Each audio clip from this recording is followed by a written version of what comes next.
Jika Anda berkunjung ke kota Mataram, Nusa Tenggara Barat, belum pas rasanya jika tidak mengunjungi cagar budaya yang satu ini.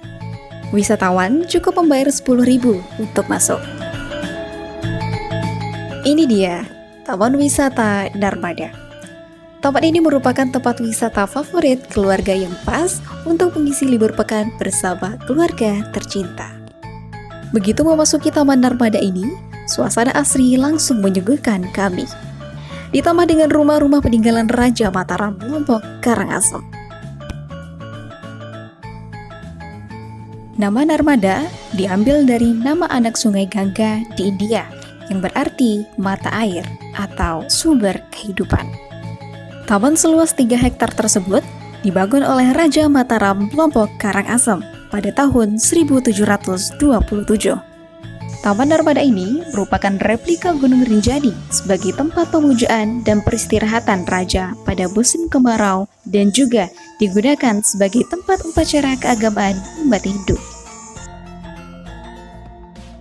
Taman Narmada dijadikan taman rekreasi terbuka umum sejak berkuasanya Belanda. Taman ini telah mengalami beberapa kali pemugaran sejak tahun 1992 dan ditetapkan sebagai cagar budaya berdasarkan Undang-Undang Nomor 5 Tahun 1992.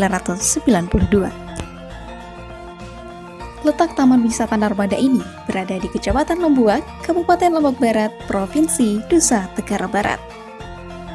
Ingin tahu seperti apa isi dari Taman Wisata Narmada? Mari ikuti jalan-jalan saya sampai selesai.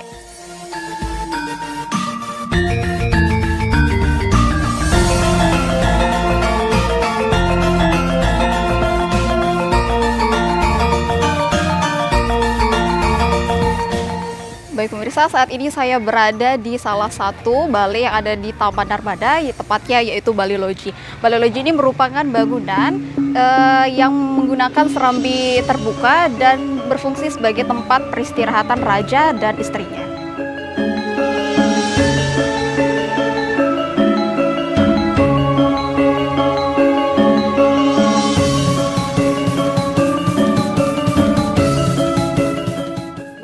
Saat ini saya berada di tempat suci, yaitu Meranja Sanggah. Jadi Meranja Sanggah ini merupakan tempat suci di mana tempat peribadatan dari raja kepada leluhur dan Tuhan Yang Maha Esa.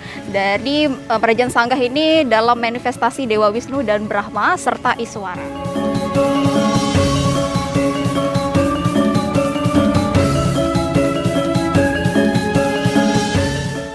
Balai Terang.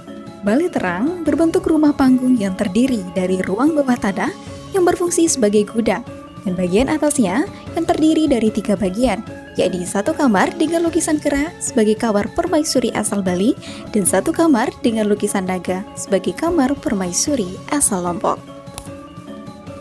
Sedangkan di bagian tengah adalah ruang terbuka yang menghadap langsung ke arah timur, yaitu arah Meru dan Pura, serta pemandian para selir.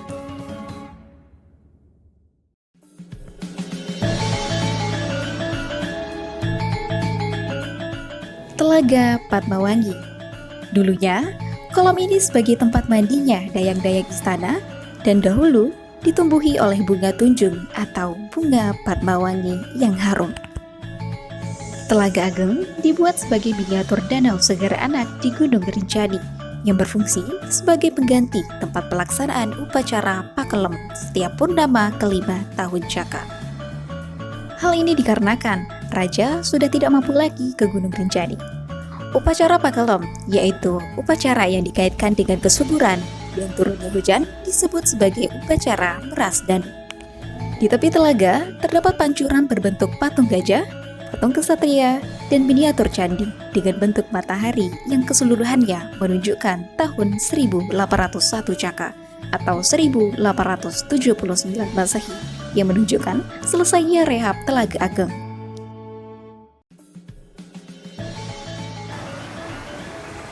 Baik pemirsa, saat ini saya berada di Telaga Ageng. Telaga Ageng ini merupakan replika dari sungai atau danau Segara Anak.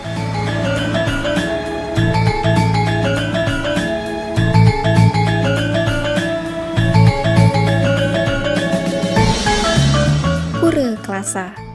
Pura Klasa adalah salah satu pura jagat tertua di Lombok. Pura Klasa sebagai replika Gunung Rinjani yang secara kesatuan dengan kolam segar anak atau ageng yang melambangkan makro kosmos atau alam semesta. Pintu masuk ke halaman pura ialah melalui pintu berbentuk padukarsa atau gapura beratap. Satu menghadap selatan dan yang satu lagi menghadap ke barat dengan dua arca penjaga pintu yang diapit oleh bangunan kembar bertiang 6 yang disebut Baligong.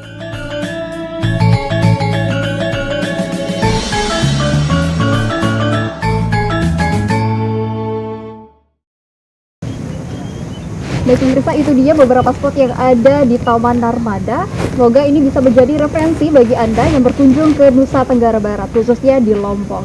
Begitu, saya Aulia Hadi Oktaviati mewakili kelompok kerja yang bertugas pamit undur diri. Wassalamualaikum warahmatullahi wabarakatuh.